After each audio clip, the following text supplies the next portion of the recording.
കോഴിക്കോട് നഗരത്തിൽ നിന്നും ഉദ്ദേശം 16 കിലോമീറ്റർ അകലെ പാലത്ത് നരിക്കുനി റോഡിലാണ് പ്രസിദ്ധമായ അയ്യാർവട്ടം മഹാസുദർശന ക്ഷേത്രം സ്ഥിതി ചെയ്യുന്നത്. വനവാസകാലത്ത് പഞ്ചപാണ്ഡവരാൽ പ്രതിഷ്ഠിക്കപ്പെട്ട ഈ ക്ഷേത്രം ഐപ്പേർവട്ടം എന്നും പിൽക്കാലത്ത് ലോപിച്ച് അയ്യാർവട്ടം ആയി എന്നുമാണ് ഐതിഹ്യം. കേരളത്തിലെ ഏക മഹാസുദർശന ക്ഷേത്രമായ ഇവിടെ ഗണപതി, ദുർഗാദേവി, ശാസ്താവ് എന്നീ ചൈതന്യങ്ങളെയും ആരാധിച്ചു വരുന്നു. ഉദ്ദിഷ്ടകാര്യങ്ങൾക്കായി അയ്യാർവട്ടത്ത് വന്ന് ഭജിച്ചാൽ ഉദ്ദേശലബ്ധി ലഭിക്കുന്നു എന്ന വിശ്വാസം നാടിൻ്റെ നാനാഭാഗത്തു നിന്നുമുള്ള ഭക്തരുടെ പുണ്യസങ്കേതങ്ങളിൽ ഒന്നായി അയ്യാർവട്ടത്തെ മാറ്റുന്നു. ക്ഷേത്രത്തിലെ വിശേഷ വഴിപാടായ ശത്രുസംഹാര പൂജയ്ക്ക് പുറമെ ക്ഷേത്രവിധി പ്രകാരം അന്യമതസ്ഥർ പോലും ഇവിടെ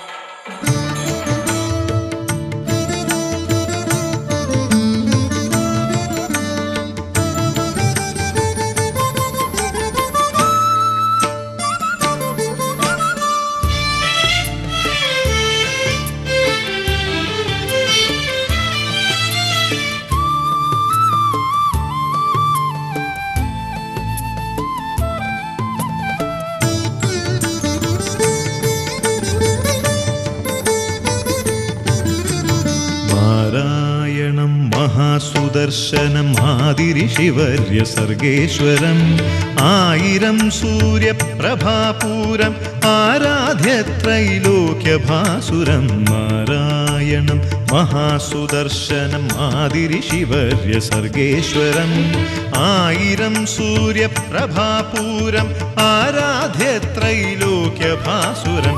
അയ്യാർവട്ടം വാണരുളും മഹാസുദർശന ഭഗവാനെ അടിമലരടിയനെന്നും ആശ്രയമാക